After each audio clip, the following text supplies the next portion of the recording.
আলহামদুলিল্লাহ রাব্বিল আলামিন ওয়াসসালাতু ওয়াসসালামু আলা আশরাফিল আম্বিয়া ওয়া সাইয়্যিদুল মুরসালিন নবিয়িনা মুহাম্মদ ওয়া আলা আলিহি ওয়া আসহাবিহি আজমাইন। আলহামদুলিল্লাহ, আমরা তাফসীর শুনে আসছি সূরা আত-তাওবার। আজকে 117 নম্বর আয়াত থেকে শুরু হলো। আপনারা জানেন যে এই সূরা তাওবার, ঠিক আছে, 115 117, ঠিক আছে, 117 ঠিক আছে ইনশাআল্লাহ। এই আয়াতগুলো গত প্রায় 1-2 মাস, 2 মাসের কম না, 2-3 মাস হয়ে গেল কিনা, তবুক যুদ্ধের ঘটনা একটা বিশাল ঘটনা। সেই উপলক্ষে আল্লাহ তাআলা অনেকগুলো আয়াত নাজিল করেছেন এবং অনেক ঘটনা, মহা ঘটনা এই তবুক যুদ্ধ উপলক্ষে হয়েছে। যদিও শেষ পর্যন্ত যুদ্ধ হয়নি, কিন্তু মুসলমানদের ইমানি পরীক্ষা দেওয়া লেগেছে। কারণ প্রচন্ড গরম, একদম পিক সামারের মধ্যে কয়েকশো মাইল হেঁটে যেতে হবে, কয়েকশো মাইল হেঁটে যেতে হবে। আর কারো উট আছে অথবা ঘোড়া গাধা আছে, মেজরিটি হেঁটে যেতে হবে।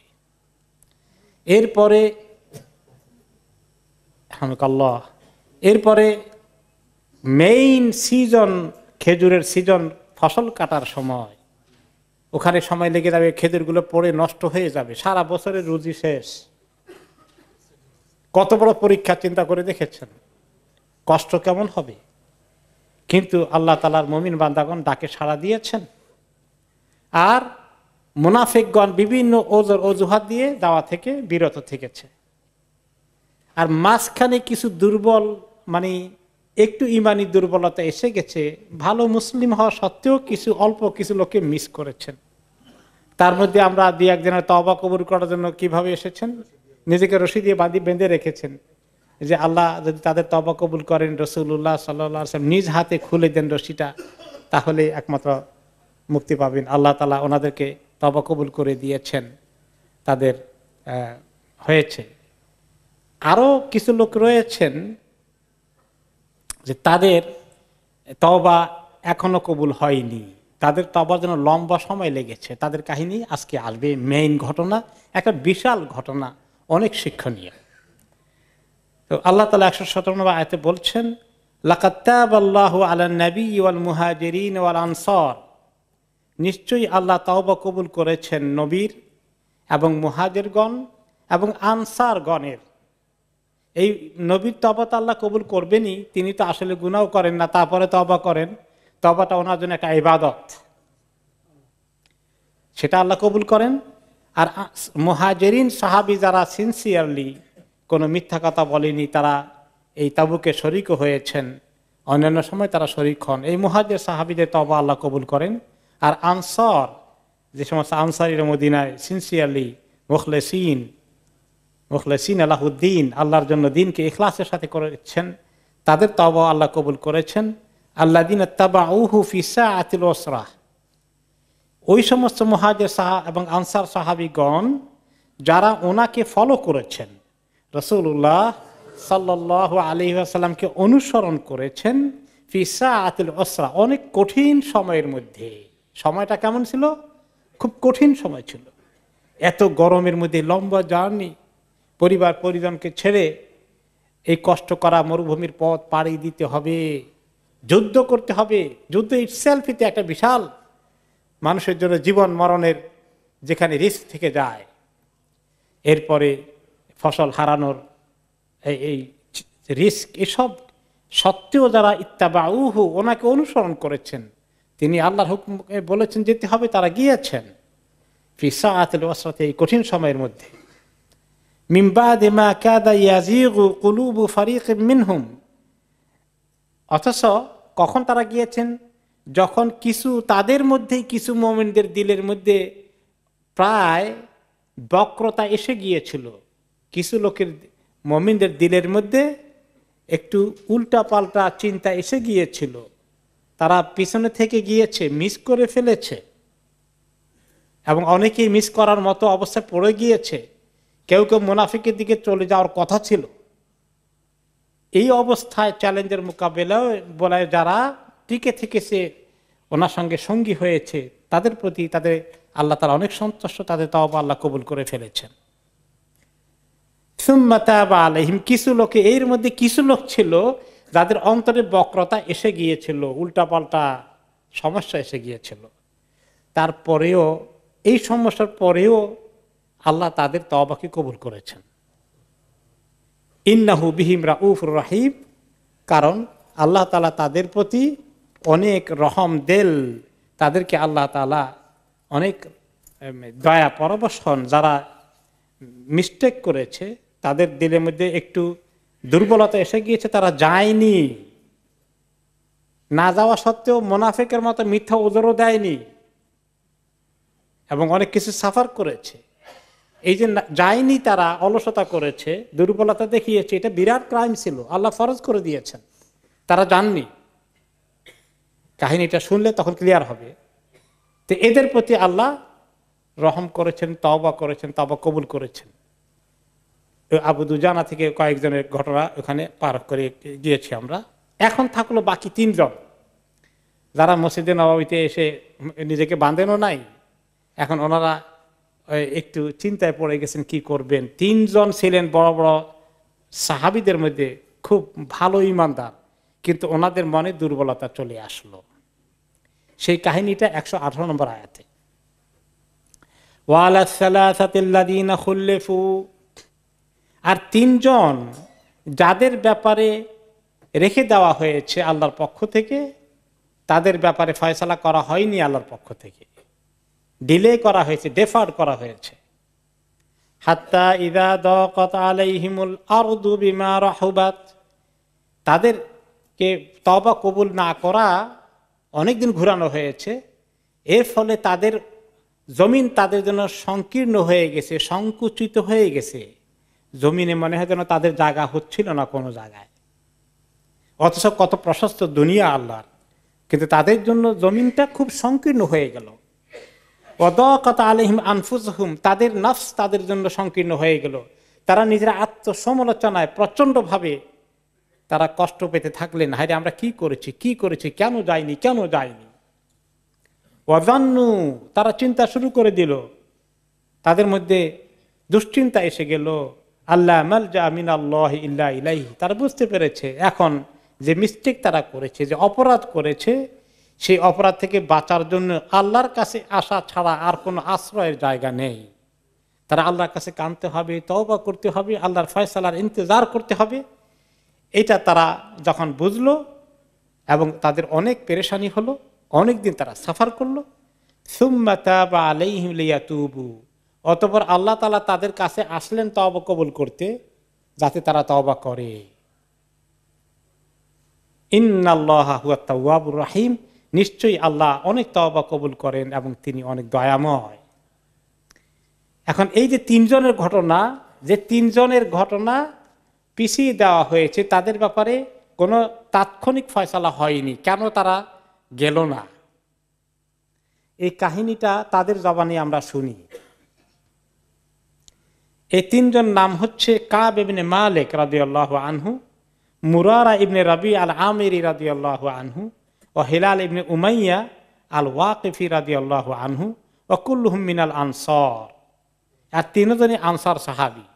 আনসারীদের মধ্যে খুব জলিলুল কদর, খুব মাশাআল্লাহ মজবুত ইমানদার সাহাবী। ওনাদের দুর্বলতা হয়ে গেলেন না।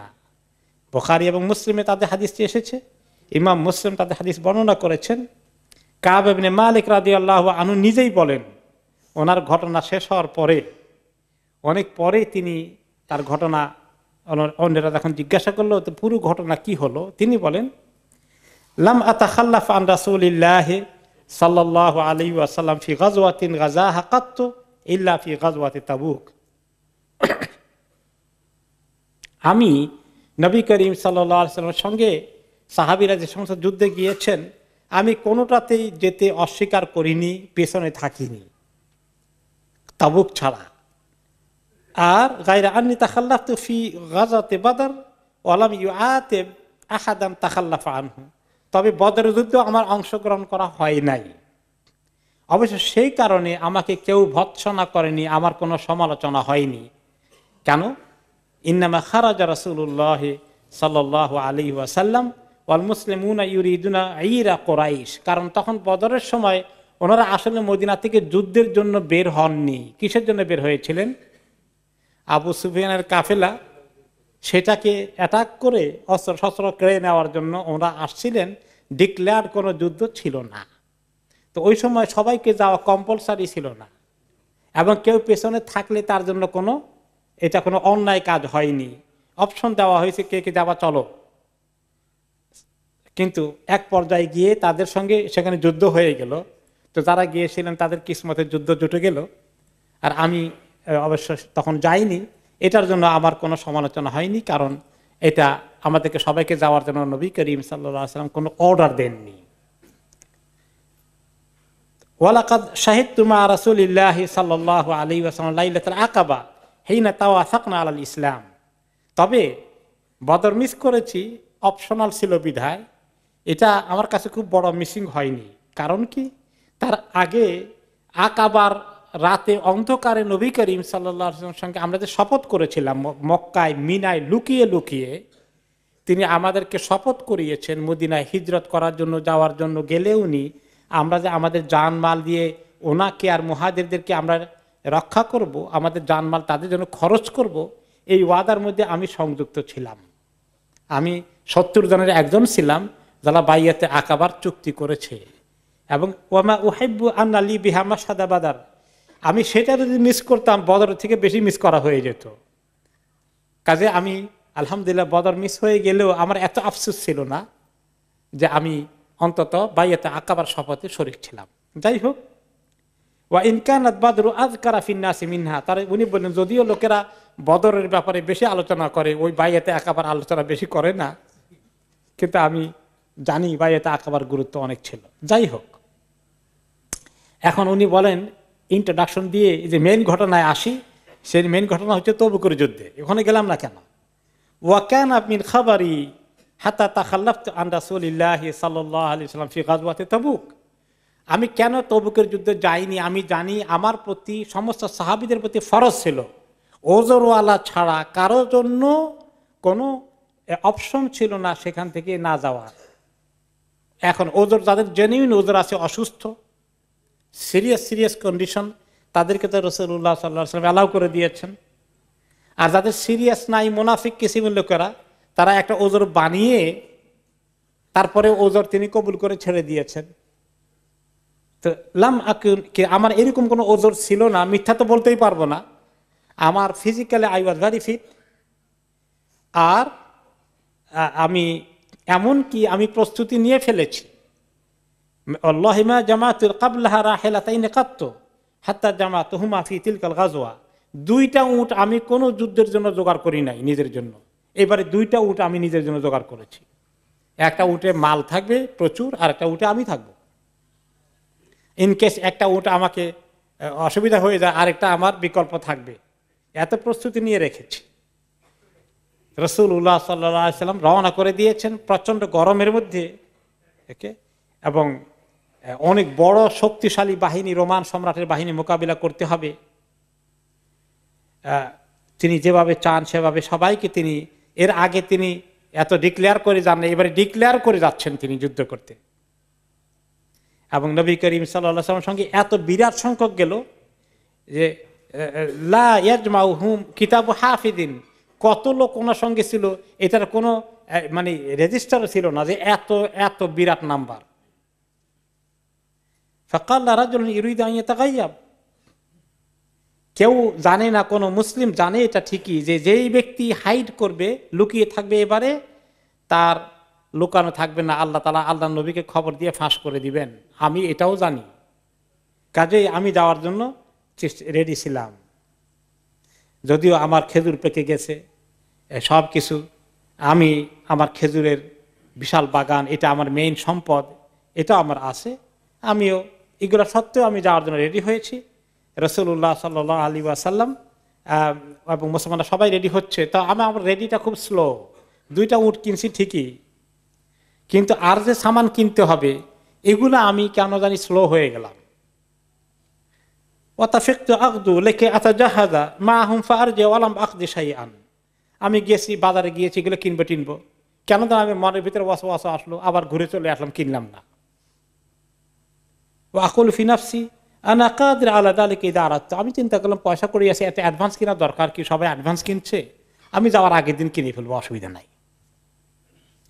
এভাবে বলতে বলতে দেখা গেল যে অনেকেই সব কিছু জোগাড় করতেছে, আমি সব বাকি রেখে দিলাম, উট দুইটা ছাড়া আর কিছু নাই।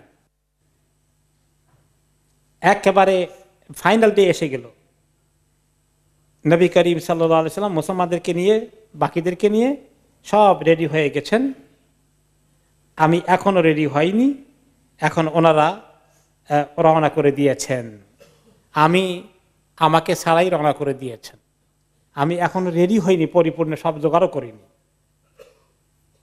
তারপরে আমি চিন্তা করলাম আমি অসুবিধা নাই, আমার উট দুইটা যেহেতু তাজা আছে, আমি একটু 2-1 দিন পরে রওনা করলে অসুবিধা নাই, কয়েকদিন পরে যাবে তো, আমি একটু কুইক ফাস্টার গিয়ে ব্রেক কম নিয়ে ওনাদেরকে ধরে ফেলবো। তারপর দেখুন ওরা চলে গেল, কয়েকদিন চলে গেছে, আমি এখনো রেডি না। আমি এখন আমার মনের ভিতরে আসলে যে এখন রেডি হলে ধরতে পারবো কিনা, এখন তো আমি লেট করে ফেলেছি, মনে হয় যেন তার থেকে পাবো না। ফাইয়া লাইতানি ফা আলতু, 2-3 দিন পরে যখন এরকম মনে আসছে, আহারে তখনও যদি আমি রেডি হইতাম তাহলেও কাজ হইতো, তাও করলাম না। এখন আমাকে শয়তানে ধোঁকা দিল যে আমি বোধহয় এখন আর পাবো না, খুব লেট হয়ে গেছে। এখন আমি এইভাবে করে হতাশ হয়ে গেলাম, আমি একটা ধোঁকায় পড়ে গেলাম, এখন আমার একেবারে মনোবল আর নাই। এখন আমি জানি আমি গেলে একলা, অনেক দূর একলা জার্নি করা, বিপদ আপদ, কাফেলা ছাড়া, এটা আমার জন্য এখন মুসিবত হয়ে যাবে, আর আমি এখন চান্স টোটালি মিস করেই ফেললাম। এখন আমি মিস করে মদিনায় আছি, মদিনায় যখন আমি হাঁটা চলা করি, বাজারে যাই, মসজিদে যাই, এখন আমার এত দুশ্চিন্তা হয়ে গেল, ইন্নিলা আরা ইল্লা উসওয়াতান ইলা রাজুলান মাগমুসান আলাইহি ফিন নিফাক আও রাজুলান মিম্মান আদারাহুল্লাহ মিনাদ দুআফা।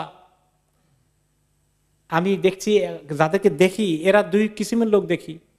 এক কিসিম হলো যে যাদের ওজর আছে, জেনুইন, তাদের তো ঠিকই আছে, আর ওজর ছাড়া যেগুলো দেখি সবগুলো মুনাফিকের মধ্যে ডুবে আছে, এগুলো দেখি শুধু, আর দেখি ওজরওয়ালা। তো আমি কোন ক্যাটাগরিতে পড়লাম? আমার তো কোনো ওজর নাই, তাহলে তো আমি এখন মুনাফিকদের ক্যাটাগরিতে পড়ে গেলাম। আমি তো এই মুসিবতে আটকে গেছি, ফেঁসে গেছি। আমি এখন রিয়েলাইজ করলাম যে আমার নফস আমাকে ধোঁকা দিয়ে ফেললো। আর ওইদিকে আমি পরে, উনি পুরো ঘটনাকে একসঙ্গে রেওয়ায়াত করছেন এবং ওনার ছেলে বর্ণনা করছে হাদিসটি পরে তাবেঈদের কাছে। তো উনি পুরো ঘটনা সাজিয়ে প্রায় তাফসিরে কুরতুবী 3-4 পৃষ্ঠা হয়ে গেছে। উনি বললেন যে আমি খবর নিলাম নবী করিম সাল্লাল্লাহু আলাইহি সাল্লাম আমার বিষয়ে ওনার মনে হয় নাই যে আমি মিস করেছি, উনি রিয়েলাইজ করেন নাই। ওকে, হাত্তা বালাগা তাবুক, কয়েকদিন সফর, প্রায় 2 সপ্তাহ মতো সফর লেগেছে বোধহয়। ওইখানে তবুকে পৌঁছার পরে উনি বসলেন এক সময় সাহাবীদের সঙ্গে কথাবার্তা বলার জন্য। ওই সময় ওনার হঠাৎ খেয়াল পড়লো, মা ফাআলা কাব ইবনে মালিক, কাব ইবনে মালিক কই, তার খবর কি? কাবকে দেখি না কেন? ফাকাল রাজুলুম মিন বনি সালামা ইয়া রাসূলুল্লাহ হাবিসাহু বুরদাহু ওয়া নাযরা ফি ইতফাইহি। ইয়া রাসূলুল্লাহ, তা তো খুব দামি বোরদা কিনছে, যে ওগুলা গায়ে দিয়া তার উপরে দামি একটা শাল দিয়া ঘুরতেছে, এরকম করতেছে, ওইটাই তাকে আটকাই ফেলছে। মানে আরামের জিন্দেগি, কমফোর্ট অফ দ্য লাইফ, এগুলা তাকে আটকিয়ে ফেলেছে। ফাকাল লাহু মুআদ ইবনে জাবাল বি'সা মা কুলত। তো এই কথাটা আবার বেশি ভালো কথা হইল না। মুআদ ইবনে জাবাল রাদিয়াল্লাহু তাআলা আনহু প্রতিবাদ করে বললেন, খুব বেশি ভালো কথা বললাম না তুমি। আল্লাহ ইয়া রাসূলুল্লাহ মা আলিমনা আলাইহি ইল্লা খাইরান। ইয়া রাসূলুল্লাহ, আমি তাকে চিনি, আমি তার ব্যাপারে ভালো ছাড়া কোনো মন্দ ধারণা করতে পারি না, যে মুনাফিক জাতীয় কিছু সে হয়ে গেছে আমি চিন্তাই করতে পারি না। আমার দৃষ্টিতে সে এরকম পর্যায়ের লোক না। ফাসাকাতা রাসূলুল্লাহ সাল্লাল্লাহু আলাইহি ওয়াসাল্লাম, নবী করিম সাল্লাল্লাহু আলাইহি ওয়াসাল্লাম কোনো মন্তব্য করলেন না। ফাবাইনামা হুয়া আলা যালিক রাআ রাজুলান মুবাইয়িদান ইয়াজুলু বিহি সারাব। ওকে, ফাকাল রাসূলুল্লাহ সাল্লাল্লাহু আলাইহি ওয়াসাল্লাম কুন আবা খাইসামা ফাইদা হুয়া আবু খাইসামা আল আনসারী ওয়া হুয়া আল্লাযী তাসাদদাকা বিসাইত তামর হাত্তা লামাযাহুল মুনাফিকুন। قال ما ابن كعب مالك فلما بلغني আন্না রাসূলুল্লাহ সাল্লাল্লাহু আলাইহি সাল্লাম ক্বাদ তাওয়াজ্জাহা কাফিলান মিন তাবুক হাদারানি বাসি। এরপরে আমার কাছে যখন খবর আসলো যে নবী করিম সাল্লাল্লাহু আলাইহি সাল্লাম অলরেডি তবুকের যুদ্ধ থেকে ফেরত চলে আসছেন, যুদ্ধ হলো না এবং রোমান সম্রাটের বাহিনী আর আসে নাই, আল্লাহ তাআলা তাদেরকে ফেরত নিয়ে গেছেন, ওনারা মদিনায় আসছেন। যেই শুনলাম ওনারা মদিনায় রওনা হয়ে গেছেন, এখন আমার দুশ্চিন্তা তো তুঙ্গে উঠছে যে নবী করিম সাল্লাল্লাহু আলাইহি সাল্লামকে এই চেহারা দেখাবো কেমনে, আর আমি কি জবাব দেব, এই চিন্তায় পড়ে গেছি। এখন চিন্তা করলাম, ফাতাফাক্তু আতাযাক্কারুল কাযিব ওয়া আকুলু বিমা আখরুজু মিন সাকাতিহি গাদান। আমি চিন্তা করলাম যে কোন মিথ্যা কথা বললে আমি কোন রকমে পার পাবো কিনা, কোন কথাটা বললে মোটামুটি পার হয়ে যাব এবং নবী করিম সাল্লাল্লাহু আলাইহি ওয়াসাল্লামের গোসা থেকে সরাসরি বেঁচে যাব। আল্লাহ তো জানবেন, উনি তো আর আলিমুল গায়ব না, আলিমুল গায়ব থেকে আল্লাহ, তো আল্লাহর কাছে তওবা পরে করা যাবে, তাই করি। এখন রাসূলুল্লাহ সাল্লাল্লাহু আলাইহি ওয়াসাল্লাম উনি যে আমার প্রতি অসন্তুষ্ট হয়ে বদদোয়া করবেন, সেটা থেকে বাঁচি কেমনি? কোনো একটা ওজর দিয়ে বাঁচতে পারি কিনা যে ওনার রাগ থেকে, ওনার মনের কষ্ট থেকে বেঁচে গেলাম আপাতত। ওয়াস্তাইনু আলা যালিকা কুল্লি যী রাইন মিন আহলি। আর আমি আমার পরিবারের সঙ্গে কিছু পরামর্শ করলাম, কোন ওজরটা দিলে তোমরা মনে করো আপাতত নবী করিম সাল্লাল্লাহু আলাইহি ওয়াসাল্লাম মনের কষ্ট থেকে আমি বাঁচতে পারি, এটা আমার বুদ্ধি দাও, আমি তো বিপদে পড়ে গেলাম। ফালাম্মা কিলা লাহু ইন্না রাসূলুল্লাহ সাল্লাল্লাহু আলাইহি ওয়াসাল্লাম ক্বাদ আযাল্লা কাদিমান যাহা আনিল বাতিল। এইভাবে তারাও কিছু বলতে পারলো না। এরপরে খবর পেলাম যে উনি মদিনার উপকণ্ঠে পৌঁছে গেছেন অলরেডি কয়েকদিন পরেই। যতই কাছে আসে মদিনার, ততই আমি এখন টেনশন বাড়ছে আমার। এখন হাত্তা আরাফতু আন্নী লান আনজুয়া মিনহু বিশাই আবাদান। আমি চিন্তা করলাম যত কাছে উনি মদিনায় পৌঁছবেন আর অল্প বাকি আছে, চিন্তা করলাম যত মিথ্যা সাজাই না কেন, কোনোটা দিয়ে পার হতে পারবো না, হবে না, কোনোটাই আমাকে রক্ষা করতে পারবে না। ফাআজমাতু সিদকাহু, আমি বললাম যে ফালাও এগুলো মন থেকে ওয়াসওয়াসা, আরো সরাও, আমি সত্য কথা বলবো, আমি মিথ্যার দিকে আদৌ যাব না। ওয়াসাব্বাহা রাসূলুল্লাহ সাল্লাল্লাহু আলাইহি ওয়াসাল্লাম কাদিমান, তিনি সকালবেলায়, যেদিন ওনার পৌঁছার কথা, সকালবেলা পৌঁছে গেলেন মদিনায়, শহরে ঢুকলেন। ওয়া কানা ইযা কাদিমা মিন সাফারি বাদা বিল মসজিদে ফারাকা ফি রাকাতাইন সুম্মা জালাসা লিন-নাস। তিনি সফর থেকে আসলেই প্রথম কাজ যেটা করতেন, মদিনায় মসজিদে নববীতে ঢুকতেন আর ওনাকে দেখা করতে আসতো সবাই, যে কয়েকদিন পরে উনি আসছেন, যুদ্ধ থেকে আসছেন, যারা ওনার দেখেনি মদিনায় ছিল সবাই সালাম কালাম করতো, কথাবার্তা বলতো। তারপরে এখন উনি সবাই ঘিরে যাচ্ছে, সবাই দেখা করতেছে। ফালাম্মা ফাআলা যালিকা জাআহুল মুতাখাল্লিফুন, যারা ওজর দিয়ে দিয়ে পেছনে ছিল তারা সবাই আসছে।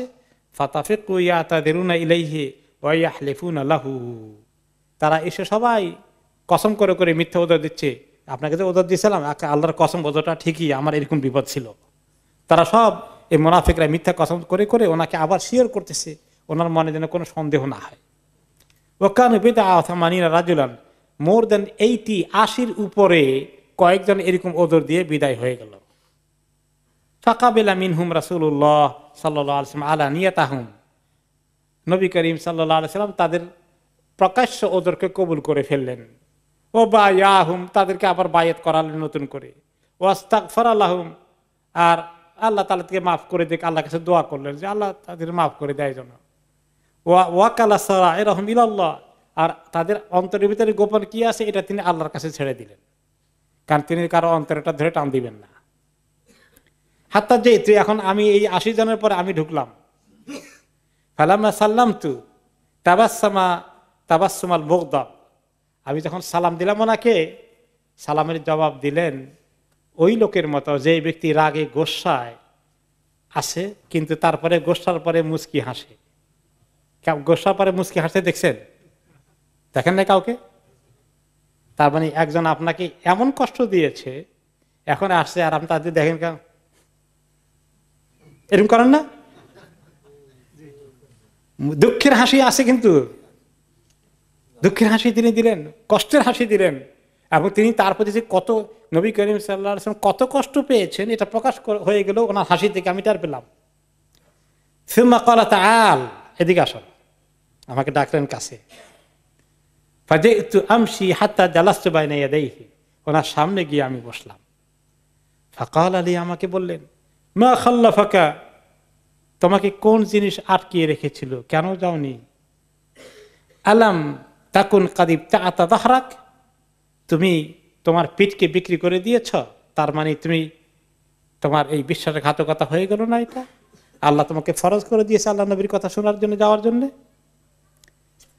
কুলতু ইয়া রাসূলুল্লাহ ইন্নী ওয়াল্লাহি লাউ জালাসতু ইনদা গায়রিকা মিন আহলিদ দুনিয়া লা রাআইতু আন্নী সাআখরুজু মিন সাকাতিহি বিউযর। ইয়া রাসূলুল্লাহ, আমি জানি আপনি ছাড়া আর কোনো মানুষের সামনে যদি আজকে দুনিয়ায় আমি বসতাম, তাহলে আমার কাছে যুক্তির অভাব ছিল না, ওজরের অভাব ছিল না, কোনো একটা দিয়ে পার হয়ে যেতে পারতাম, আমি ভালো করেই জানি।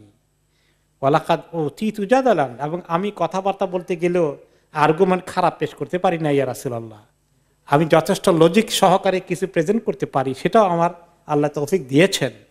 ওয়ালাকিন্নী আল্লাহ, কিন্তু আল্লাহর কসম, লাকাদ আলিমতা লা ইন হাদাসতুকা আল-ইয়াওম হাদিসুন, আমি ভালো করেই জানি, আলিমতু, আমি যদি আজকে হাদিসে কেযবিন তারদা বিহি আন্নি, এমন কোন মিথ্যা কথা বলি আপনাকে খুশি করে দেয়, আপনি আমার উপরে মোটামুটি কনভিন্স হয়ে গেলেন, লা ইউশিকানাল্লাহু আন ইয়াসখাতাকা আলাইয়া, অতি শীঘ্রই আল্লাহ তাআলা আপনাকে জানিয়ে দিবেন আপনার এই খুশি আর আমার প্রতি থাকবে না।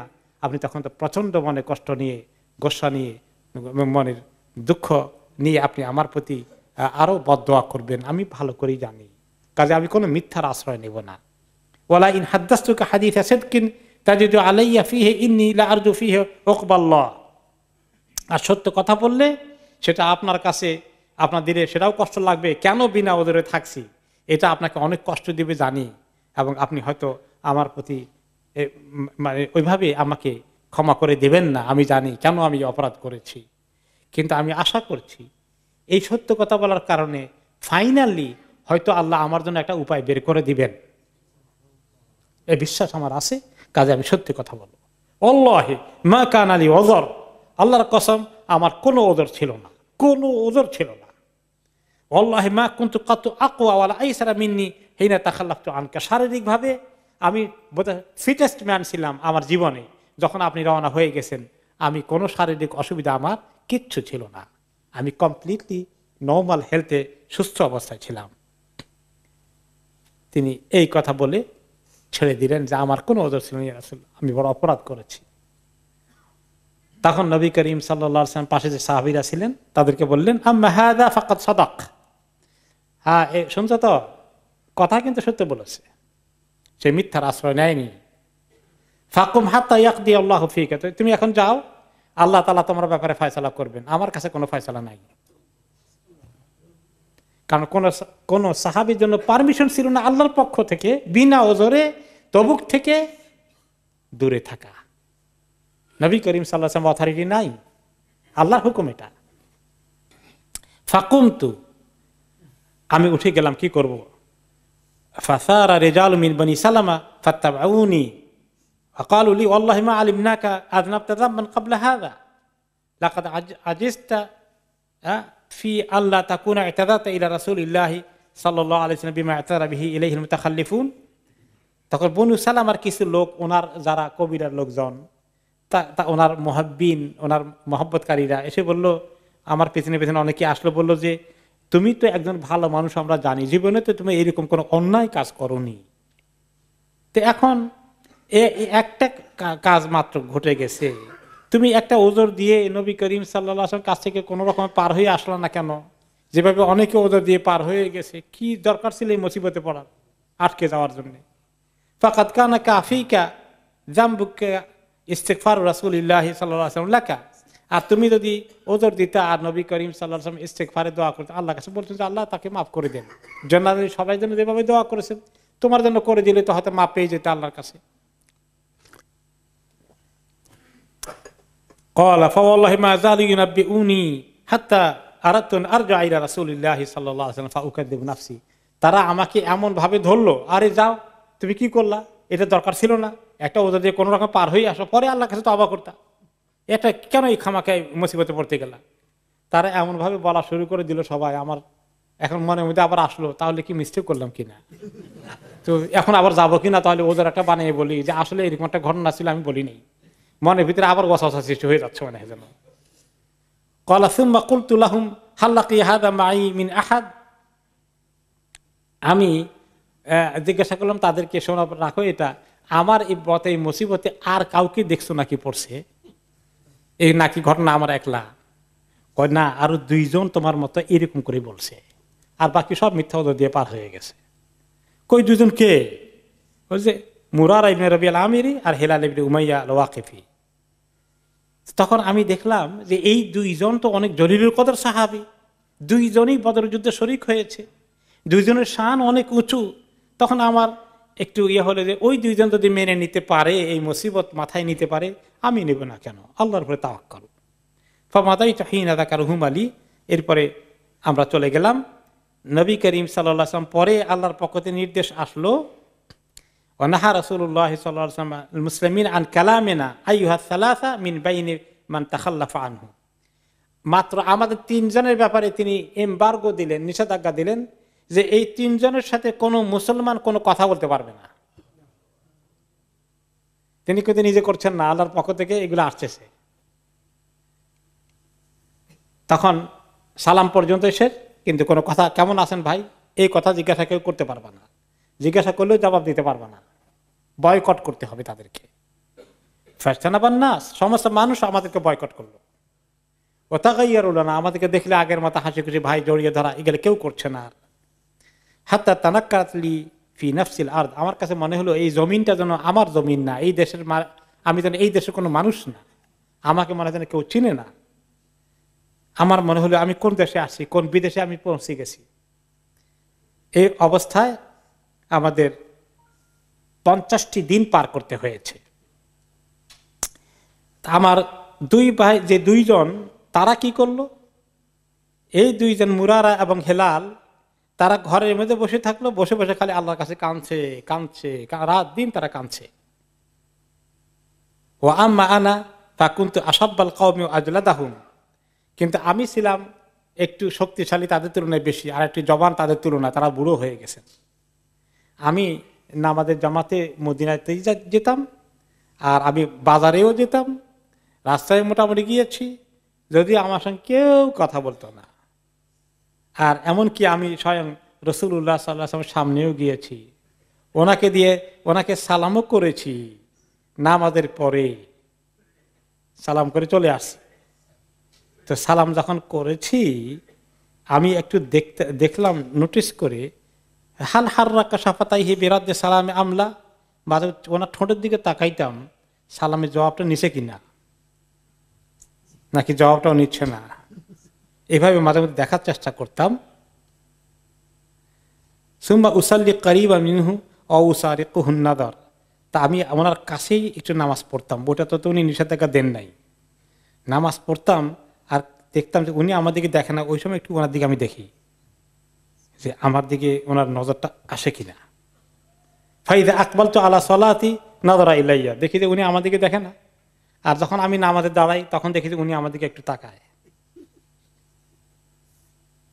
ওয়াইদা ইলতাফাততু নাহওয়াহু আরাদা আনি, যখন আমি ওনার দিকে তাকাই উনি আবার চেহারা ঘুরাই ফেলেন, লুকোচুরি চলছে। হাত্তা ইদা তালা যালিকা আলাইয়া মিন জাফওয়াতিল মুসলিমিন মাশাইতু হাত্তা তাসাওয়ারতু জিদারা হায়াত আবি কাতাদা, যখন এইভাবে আমি বয়কটের সম্মুখীন হয়ে গেলাম, কোন দিকে যাই, কোথায় যাই, মনের কষ্টে কোথায় গিয়ে নিঃশ্বাস ফেলবো, তো আমি আবু কাতাদার একটা বাগান বাড়ি আছে, ওখানে চলে গেলাম। সে আমার চাচাতো ভাই, আর আমার খুব পছন্দের লোক, একেবারে অন্তঃস্থলের তার সঙ্গে আমার মহব্বত। তার সঙ্গে দেখা করতে গেলাম, দেখি বেচারা অন্তত মদিনার এই এলাকার বাসিন্দা না, একটু দূরের, হয়তো তার কাছে এই খবর নাই, একটু কথা বলতে পারি কিনা। তাকে সালাম করলাম, সে আমার সালামের জবাব দিল না। তাহলে বোঝা গেল সালামের জবাব দেওয়াটাও নিষেধ ছিল, বা মনে মনে দিবে, তাকে শুনে দেবে না। তখন আমি তাকে বললাম, ইয়া আবা কাতাদা আনশুদুকা বিল্লাহি হাল তা'লামান্না আন্নী উহিব্বুল্লাহ ওয়া রাসূলা, তুমি তো আমাকে চিনো ভাই, আমি কি আল্লাহ এবং তার রাসূলকে মহব্বত করি না? আমার মনে কি তাদের মহব্বত নাই? আল্লাহকে সাক্ষী রেখে বলো তুমি। তার মানে আমি কি মুনাফিক হয়ে গেছি নাকি?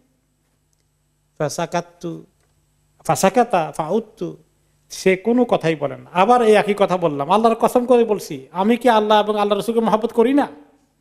2-3 বার বললাম, সে কোনো কথা জবাব দিল না। সে শুধু এইটা বলল, আল্লাহ ওয়া রাসূলুহু আলাম, আল্লাহ এবং তার রাসূল ভালো জানেন। ফাফাদাত আইনায়, আমার চোখ থেকে দর দর করে পানি পড়তে থাকলো। হায় রে, এই দুঃখের কোনো পরিসমাপ্তি আছে? এরপরে আমি এভাবে চলছি। একদিন আমি মদিনার বাজারে একটু গিয়েছি, এখন দেখি যে শাম দেশ থেকে, সিরিয়া থেকে একজন অনারব ব্যক্তি এসেছে। সে খাবার বিক্রি করতে এসেছে এখানে। আসলে খাবার বিক্রি করতে আসে নাই, এটা আরেক জিনিস। সে জিজ্ঞেস করছে, এই অনারব ব্যক্তি, সিরিয়ার এই বাসিন্দাটা, আমাকে কাব ইবনে মালিকের সন্ধান কে দিবে, তার সঙ্গে আমার একটু দেখা করা দরকার। তো লোকেরা আমাদেরকে দেখালো যে ওই জায়গায় আসছে, ওখানে হাঁটতেছেন, উনি হলেন কাব ইবনে মালিক। তখন সে আমার সঙ্গে দেখা করতে আসলো। এসে গোপনে আমাকে ওই সিরিয়া এলাকার গাসসান খ্রিস্টান যে অধিপতি আছে, গভর্নর আছে, তার পক্ষ থেকে, বা সে লোকাল কিং, তার পক্ষ থেকে একটা চিঠি আমাকে দিল। চিঠিটা আমাকে বললো যে এটা একটা কনফিডেন্সিয়াল লেটার, এটা আপনার জন্য খাস করে দেওয়া হয়েছে, আপনি এটা নিরিবিলি পড়েন। আমি চিঠি পড়লাম। চিঠির বক্তব্যটা কি তিনি এখানে তুলে ধরেছেন, শুনতে চান? সে চিঠিতে লিখেছে, ফাইন্নাহু কাদ বালাগানা আন্না সাহিবাকা কাদ জাফাকা, আমাদের কাছে খবর এসেছে হে কাব, আপনার যার জন্য আপনি এত কষ্ট করেছেন, আপনার সেই সাথী, আপনার বন্ধু আপনার বিরুদ্ধে অবস্থান নিয়েছে, আপনার সঙ্গে দুর্ব্যবহার শুরু করে দিয়েছে। কোন বন্ধুর কথা মনে করছে? রাসূলুল্লাহ সাল্লাল্লাহু আলাইহি ওয়াসাল্লাম।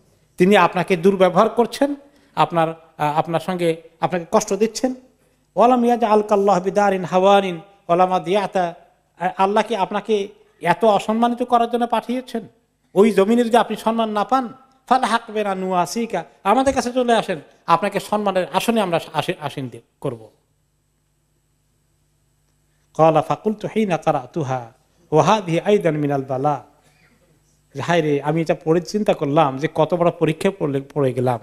আমাকে সুযোগ নিচ্ছে ইসলামের দুশমনরা এখন আমার দিন থেকে সরিয়ে নেওয়ার জন্য। এটা তো আরো বড় মুসিবত হয়ে গেল এখন।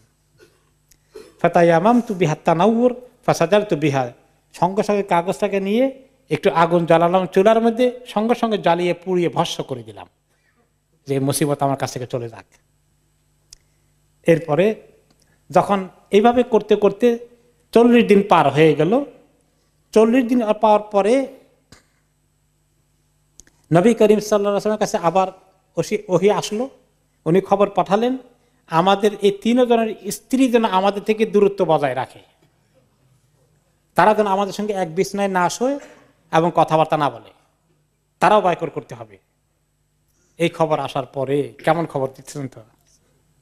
তখন আমরা বললাম, আমি জিজ্ঞেস করলাম, উতাল্লিকুহা আম্মাদা আফআল, এখন কি আমার স্ত্রীকে তালাক দিয়ে ফাইনালি শেষ করে দিতে হবে নাকি? ক্বালা লা বাল ইতাজিলহা ফালা তুকাররিবান্নাহা, যে তুমি স্ত্রী থেকে দূরে থাকো, তালাক দিতে হবে না, তার সঙ্গে তোমার এক বিছানায় শোয়া, শারীরিক সম্পর্ক, এগুলা কিছুই আর এখন তুমি কার্যকরী করতে পারবে না। আমার ওই 2 সাথীর কাছে একই খবর গেল, আমির এবং হেলালের কাছে। এখন আমার স্ত্রীকে আমি বললাম, ইলহাকি বিআহলিকি ফাকুনি ইনদাহুম হাত্তা ইয়াকদি আল্লাহু ফি হাদাল আমর। আমার স্ত্রীকে বলে দিলাম, ঠিক আছে, তোমার সঙ্গে তারা এখন কোনো আমার সম্পর্ক লেনদেন কিছুই চলবে না, তো তুমি থাকলে বরং আরো কষ্ট, তোমারও কষ্ট হবে, আমারও কষ্ট হবে, তার চেয়ে তুমি তোমার বাপের বাড়ি চলে যাও, যতক্ষণ না আল্লাহ তাআলা আমাদের ব্যাপারে কোনো ফয়সালা দান না করেন। তো এইটাই ফয়সালা হলো। আমার স্ত্রীকে বলে দিলাম, সে চলে গেল। এখন ওই যে হেলাল ইবনে উমাইয়া, তার স্ত্রী আসলেন রাসূলুল্লাহ সাল্লাল্লাহু আলাইহি ওয়াসাল্লামের কাছে, এসে বললেন, ইয়া রাসূলুল্লাহ, ইন্না হেলাল ইবনে উমাইয়া শাইখুন দাঈউন লাইসা লাহু খাদিম, যে হেলালের কথা যে বলছেন, আমি তার সঙ্গে না থাকা, কথাবার্তা না বলা, এই বেচারার অবস্থা হচ্ছে যে সে একেবারে এত বুড়ো, অনেকটা মানে বয়স্ক মাজুরের কাছাকাছি। হাল তাকরাহু আন আখদুমাহু, আমি যে তার কিছু খেদমত করা দরকার, পাশে থেকে খাবার দাবার ইত্যাদি লুকআফটা করা দরকার, এটা কি আমার জন্য ইয়া রাসূলুল্লাহ আপত্তিকর হয়ে যাবে? বেচারা তো চলতে পারবে না একলা, এত একটু বয়স হওয়ার কারণে দুর্বল হয়ে গেছে।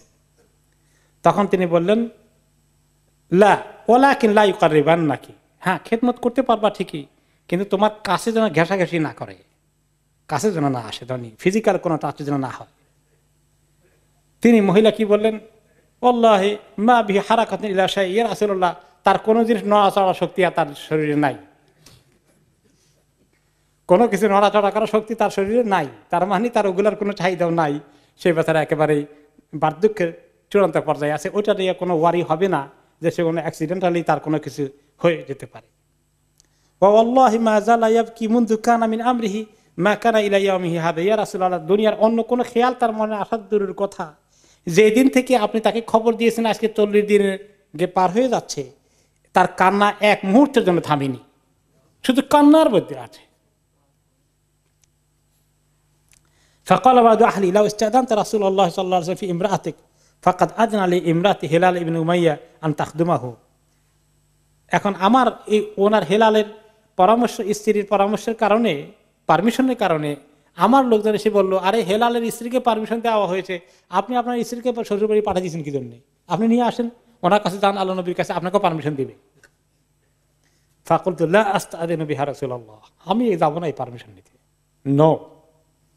ওমা ইউদরিনি মাযা ইয়াকুলু রাসূলুল্লাহ সাল্লাল্লাহু আলাইহি ওয়াসাল্লাম ইযা ইসতাযানতু ফিহা ওয়া আনা রাজুলুন শাব, আমি ওনার কাছে পারমিশন চাইতে গেলে উনি কি বলবেন, কোনটা বলে আমাকে তিনি আবার কষ্ট পান, আর আমি তো হেলালের মতন বুড়া না, আমি তো জওয়ান শক্তি আছে শরীরের মধ্যে, কাজে আমি এর রিস্কে যাব না।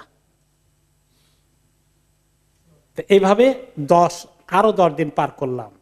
এখন কয়দিন কমপ্লিট হলো? 50 দিন।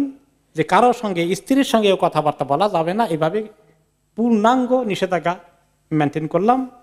এরপরে 50 দিনের পরে আমি ফজর নামাজ আদায় করেছি আমার এলাকার মসজিদে। এখন নামাজের পরেই দেখি যে আমাদের পাড়ার একটা বাড়ির ছাদ থেকে একটা জোরে আওয়াজ আসছে। আমি বসে বসে আল্লাহকে দোয়া করছি যে আল্লাহ আমার কি উপায় হবে, আল্লাহ আমার জন্য একটা জমিন খুব সংকীর্ণ হয়ে গেছে, আমার আল্লাহ একটা উপায় করে দাও, আমার রাস্তা খুলে দাও ইয়া আল্লাহ। আর ওই সময় আমি যখন চিৎকার শুনলাম, আমি খেয়াল করলাম যে কি চিৎকার আসে, কাকে ডাকছে। দেখি ছাদের উপর থেকে, পাড়ার ওই মাথা থেকে ছাদের উপরে উঠে একটা লোক চিৎকার করে বলছে, ইয়া কাব ইবনে মালিক আবশির, হে কাব ইবনে মালিক, তোমার জন্য সুসংবাদ।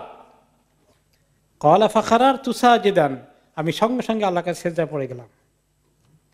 ওয়া আরাফতু আন ক্বাদ জাআ ফারাজ, আমি বুঝতে পেরেছি আল্লাহর পক্ষ থেকে আমাদের জন্য মুক্তির ঘোষণা এসেছে, নিশ্চয়ই ফয়সালা এসে গেছে, হয়তো পজিটিভ। ফাআযানা রাসূলুল্লাহ সাল্লাল্লাহু আলাইহি ওয়াসাল্লাম নাস বিতাওবাতিল্লাহি আলাইনা হিনা সাল্লা সালাতুল ফজর, ফজরের পরেই আজকে এই খবর দিল। নবী করিম সাল্লাল্লাহু আলাইহি ওয়াসাল্লাম ডিক্লেয়ার করে দিয়েছেন, এই পর্যন্ত এইবারে আল্লাহ তাআলা 3 জনের তওবা কবুল করে ওনার কাছে ওহী নাজিল করে দিয়েছেন। তো লোকেরা এই খবর পেয়ে দৌড় দিয়েছে, কে কার আগে এই সুসংবাদ আমাদের কাছে পৌঁছাবে।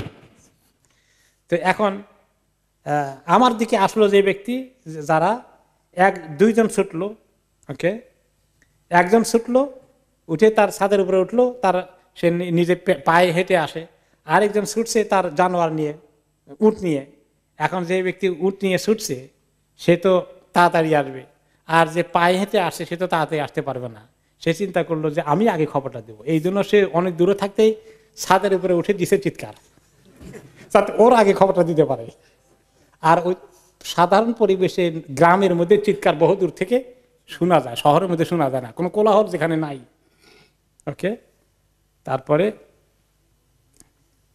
কাজে ফাকানা সাউতু আসরা মিনাল ফারাস, যে ঘোড়া নিয়ে আসছে তার তুলনায় ওর গলার আওয়াজ আগে পৌঁছে গেল। ফালাম্মা জাআনি আল্লাযী সামি'তু সাউতাহু, এরপরে যে যার আওয়াজ শুনেছিলাম সে যখন আমার কাছে আসলো, এসে আমার 2 পিস কাপড়, যেগুলো আমার গায়ে ছিল ভালো কাপড়গুলো, আমি অন্য একটা পুরোনো কাপড় পরে এই 2 পিস তাকে গিফট দিয়ে দিলাম। আর এই 2 পিস ছাড়া আমার ভালো কোনো কাপড় ছিল না।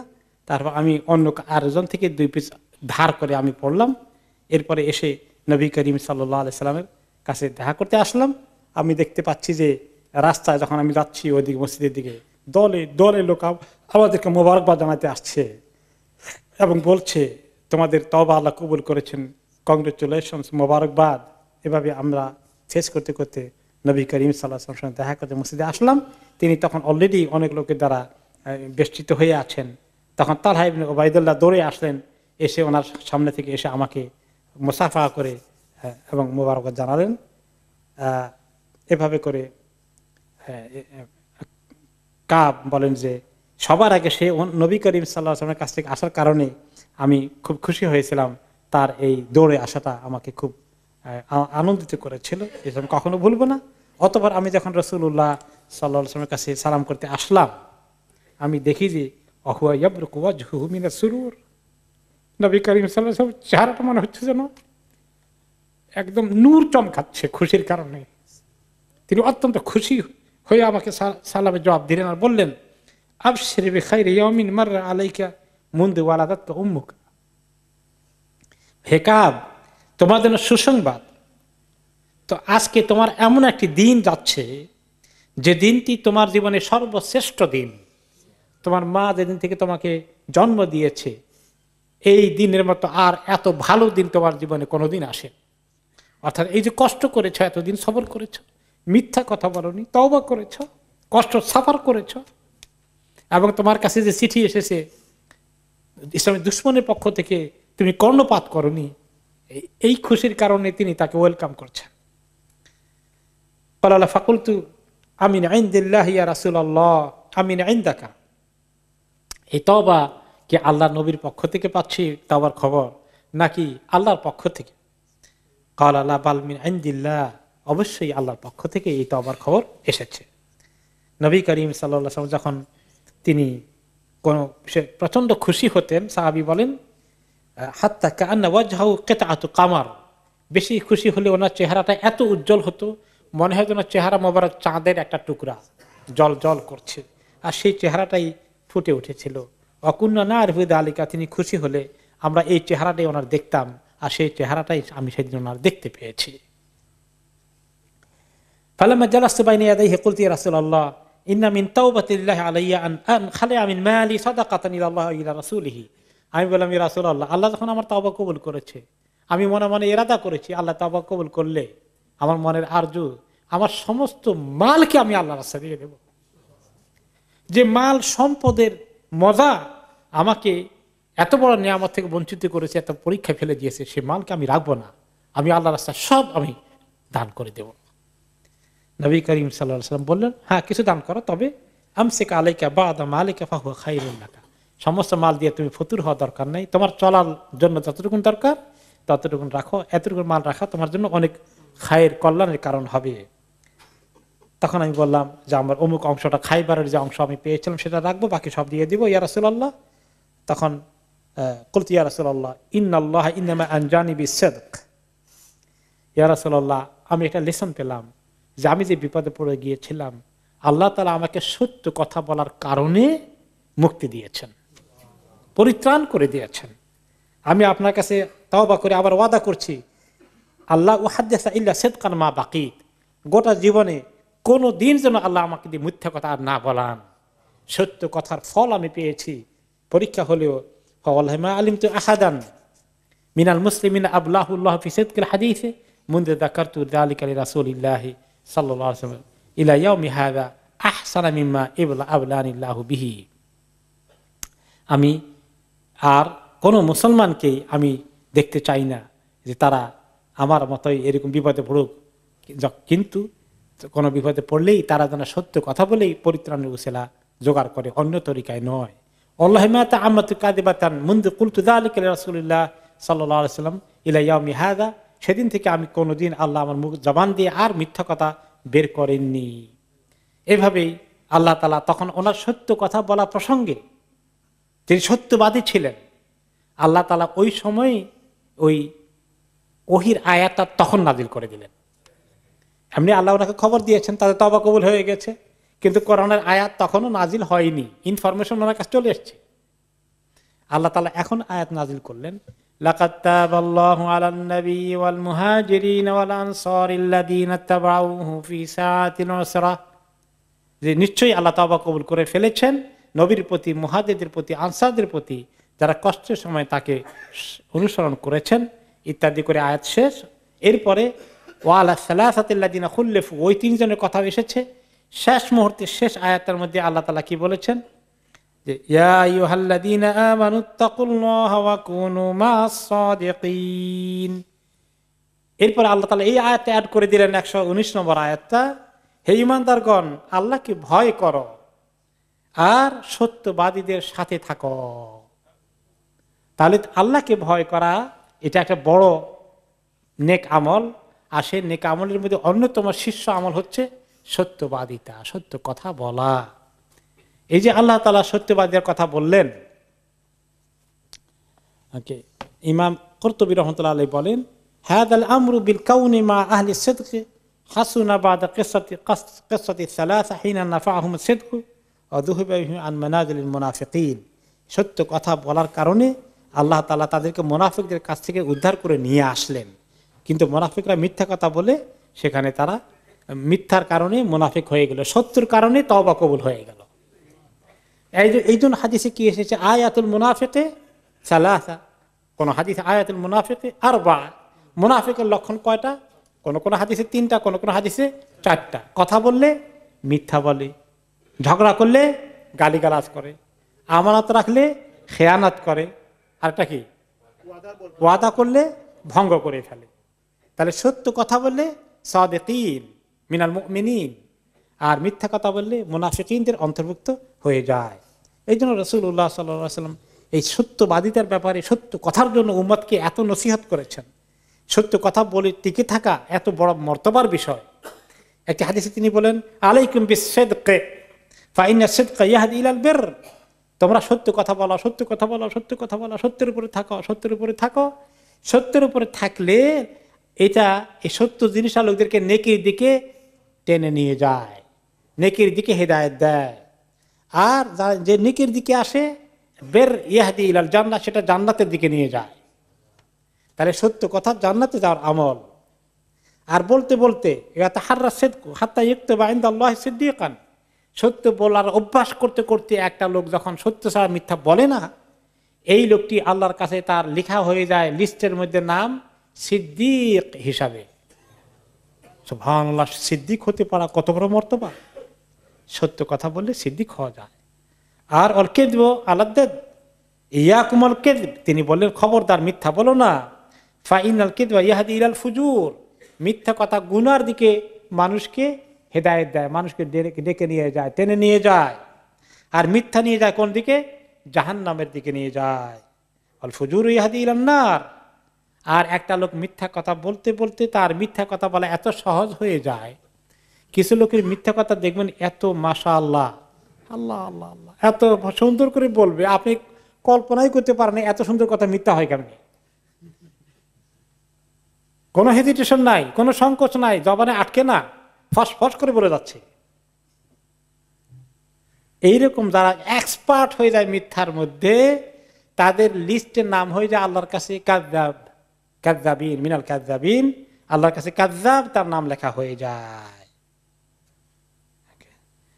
তাহলে কাযযাব নাম যদি হয়ে যায়, তাহলে তার উপায় কি? তার লিস্ট কাযযাবের লিস্টে, মিথ্যাবাদের লিস্টে। এই অবস্থা থেকে আল্লাহ বাঁচানোর জন্য এখন মিথ্যা আমরা কেউ কেউ হয়তো বলবো যে আমরা তো একবার রেগুলার বলি না, মাঝে মধ্যে বলে ফেলি আর কি। এখন মাঝে মধ্যে বললে সমস্যা আছে কিনা, যে ওই গুনার দিকে নিয়ে যাবে।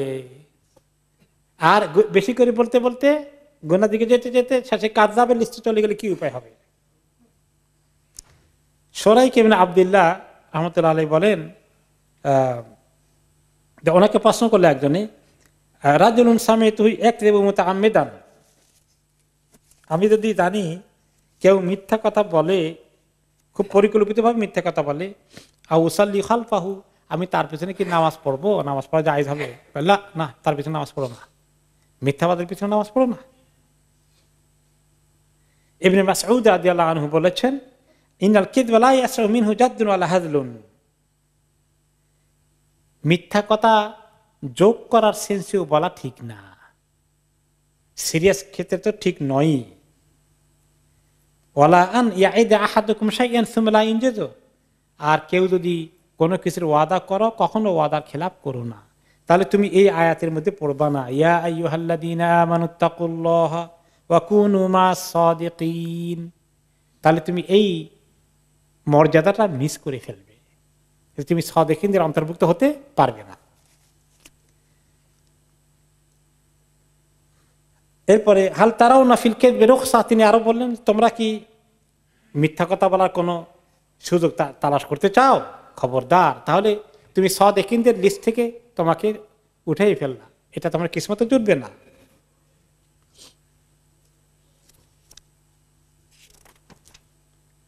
আলহামদুলিল্লাহ। তো এইভাবে 3 জন সাহাবীর একটি বিশাল জার্নি, কতদিনের? 50 দিনের, যেখানে তাদের সঙ্গে কেউ কথা বলেনি, স্ত্রীদেরকে সরিয়ে নেওয়া হয়ে গেল।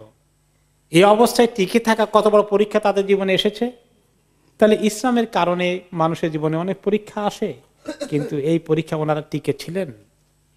টিকে থাকাটার কারণে আল্লাহ তাআলা ওনাদেরকে এই তওবা কবুল করেছেন। ইমাম ইবনে কাসির, ইমাম ইবনে কুরতুবী রাহমাতুল্লাহ আলাইহি আরেকটি সুন্দর তাফসীর বের করেছেন এখানে, যে আল্লাহ তাআলা তাদের তওবা কবুল করার আগে নিজেই বলেছেন যে লাকাদ তাবাল্লাহু আলান নবী, আল্লাহ তাদের তওবা কবুল করেছেন। আল্লাহ আগে তওবা করেছেন, তারপরে তারা তওবা করেছে। সুম্মা তাবা আলাইহিম লিয়াতুবু, আল্লাহ তাদের প্রতি তওবা করেছেন যাতে তারা তওবা করে। আল্লাহ তওবা করার অর্থ কি? তাবা মানে আশা। আল্লাহ তাদের থেকে দূরে চলে গেছিলেন, আল্লাহকে তারা কষ্ট দিয়েছে, আল্লাহ তাদের কাছে এসে গেছেন, আল্লাহ তাদের তৌফিক দিয়েছেন। যে ব্যক্তি তওবা করতে চায় আল্লাহ তাআলা তাকে তৌফিক দেন। অন্তর দিয়ে তওবা করতে চাইলে আল্লাহ তৌফিক দেন। আপনি অনেক সময় চিন্তা করেন যে আমি এখন আল্লাহর কাছে কত গুনাহ করেছি, আমার মনে একটু ভয় আসছে, আমি একটু কাঁদি আল্লাহর কাছে। কাঁদতে গেলে কান্না আসে কি না? আসে। এই যে কান্না আসছে, এটা আল্লাহ তাআলার তৌফিক। এই যে আপনি জাহান্নামের ভয় দিলে ভিতরে আসছে, আল্লাহ তাআলার তৌফিক। তো এই আয়াতে ইমাম কুরতুবী, ইমাম ইবনে কাসির রাহমাতুল্লাহ আলাইহি বলেন যে এই আয়াতে বোঝা গেল যে বান্দাদেরকে আল্লাহ নিজে সাহায্য করেন তওবা করার জন্য। আল্লাহ আগে এগিয়ে আসেন, এগিয়ে আসে, তারপরে আল্লাহ তাদের তওবাকে কবুল করে ফেলেন। তো আল্লাহ তাআলা এগিয়ে আসা আমাদের কাছে, আমাদেরকে উদ্ধার করার জন্য, এটা আল্লাহর পক্ষ থেকে আমরা সুসংবাদ এখানে পাচ্ছি। এই সুসংবাদের ভিত্তিতে আমরা আল্লাহর কাছে আসার চেষ্টা করি। এই জন্যই তওবা মানে রাজা। বান্দা যখন তওবা করে আল্লাহ তাআলা থেকে দূরে চলে গেছে, নাফরমানি করেছে। আল্লাহ বলছে এখানে এই কাজ করো, আমি করবো না, ওদিকে চলে গেল, তাই না? এই হচ্ছে যে গুনাহ করেছে। আর যখন আবার সে তওবা করে আল্লাহর কাছে আসছে, এই যে উভয় পক্ষ থেকে আসা হয়, আল্লাহর পক্ষ থেকে আসা হয়, বান্দার পক্ষ থেকেও আসা হয় তওবার প্রক্রিয়ার মধ্যে। তো তওবাটা এত সুন্দর জিনিস, এই জন্য রাসূলুল্লাহ সাল্লাল্লাহু আলাইহি ওয়াসাল্লাম বেশি বেশি করে তওবা করেছেন, আমাদেরকে তওবা বেশি করতে বলেছেন। আল্লাহ তাআলা তওবা বেশি করে করতে বলেছেন, তুবু ইলাল্লাহি তাওবাতান নাসুহা, আল্লাহর কাছে খাঁটি তওবা করো, তোমরা বেশি করে তওবা করো। আমি আল্লাহর কাছে 70 বার তওবা করি, 100 বার তওবা করি, বেশি বেশি করে তওবা করি। আল্লাহ রাব্বুল আলামিন আমাদেরকে আল্লাহুম্মা জাআলনা মিন ইবাদিকা তাওয়াবিন। সুবহানাকাল্লাহুম্মা বিহামদিকা নাশহাদু আল্লা ইলাহা ইল্লা আনতা নাস্তাগফিরুকা ওয়া নাতুবু ইলাইক।